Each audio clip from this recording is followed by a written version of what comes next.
So, hello, ito pala yung kadugtong ng ating binabasa kanina sa John 3:16 hanggang 18. So, dito tayo sa John 3 to John verse 3 to 19, no? Hinahatulan sila dahil dumating ang anak ng Diyos bilang ilaw dito sa mundo. Ngunit mas ginusto nilang manatili sa dilim, no? So maliwanag ang sinabi ng Diyos, no, na kahit nandyan na si Kristo pero nananatili pa rin sila sa kadiliman.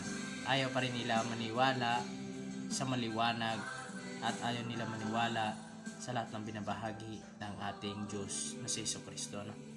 Kasi ang hirap kasi sa ating dito, mabilis lang tayo at matintas yun ng demonyo.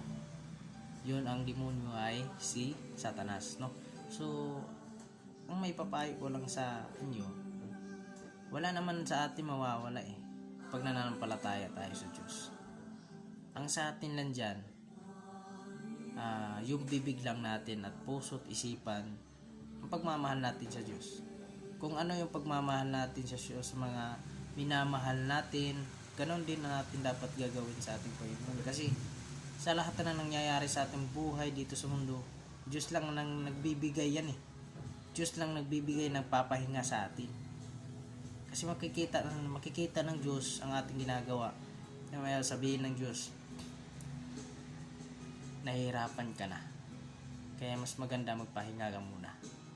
Hindi kita pipilitin hanggat ikaw ay manambalik sa akin. Importante, save ka, tinulungan ka ng Diyos, ginagabayan ka kahit mali na yung ginagawa. Ganon mapagmahal ang ating Diyos. Ganon mapagmahal ang kanyang ama at kanyang anak. So, ang nagmamahal ng tunay at lubusan na mahal talaga tayo, sobra, parehas sila, no?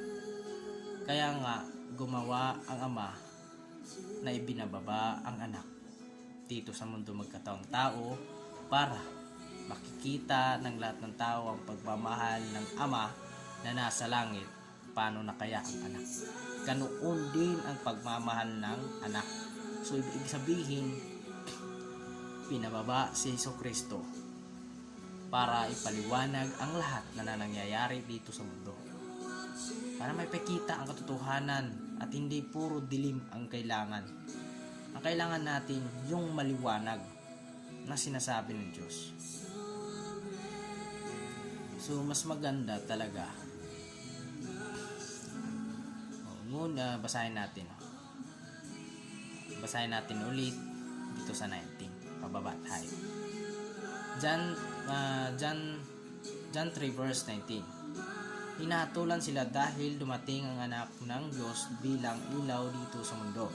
Ngunit mas ginusto nilang manatili sa dilim kaysa sa lumalapit sa kanya na nagbibigay liwanag dahil masama ang mga ginagawa nila. So, yun na nga, no? Doon sa punto na yun, ibig sabihin, ipinapaliwanag ng Diyos ang ating mga kasalanan. Na dito na tayo sa puntong madilim ng ating paningin. Madilim na yung nakikita natin, hindi na maliwanag Kasi ang nakikita natin, ang lahat ng binibigay ng Diyos ay liwanag. Yung katotohanan, hindi yung puro sinungalingan. Kasi pag nagbibigay tayo ng mensahe sa lahat ng tao, nagsusinungaling tayo, ang ibig sabihin nun, pakitang tao lang yan. Nagpapakitang tao ako kung gagawa ako niyan. So, binibigay ko lang po sa inyo itong kagustuhan ng kalooban ng Diyos. Hindi po to galing mismo sa akin. Galing po to sa banal nating kasulatan dito sa John 3 to 19.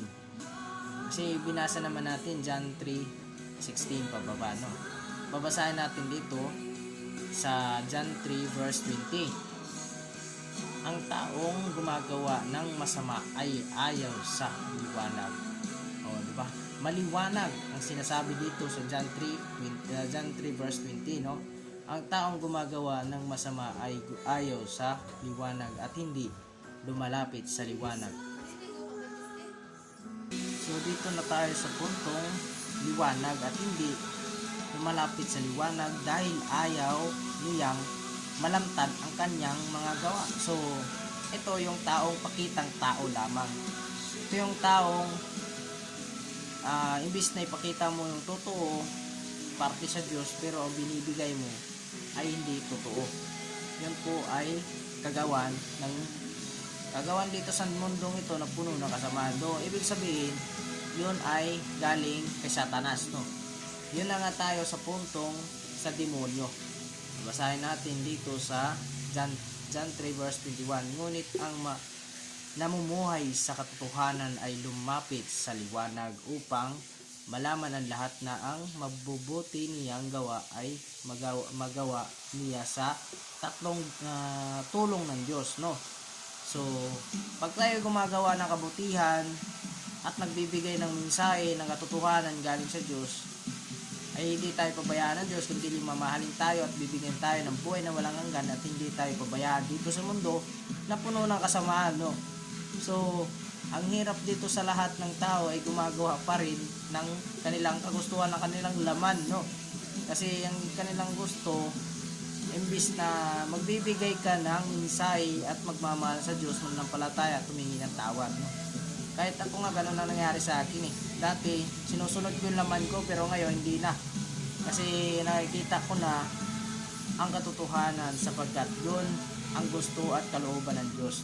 Dati po akong Kristiyano, na backslide na ako dahil sa tukso lahat ng gawain kasi naghihirap din ako, kaya siguro yun doon ako natukso.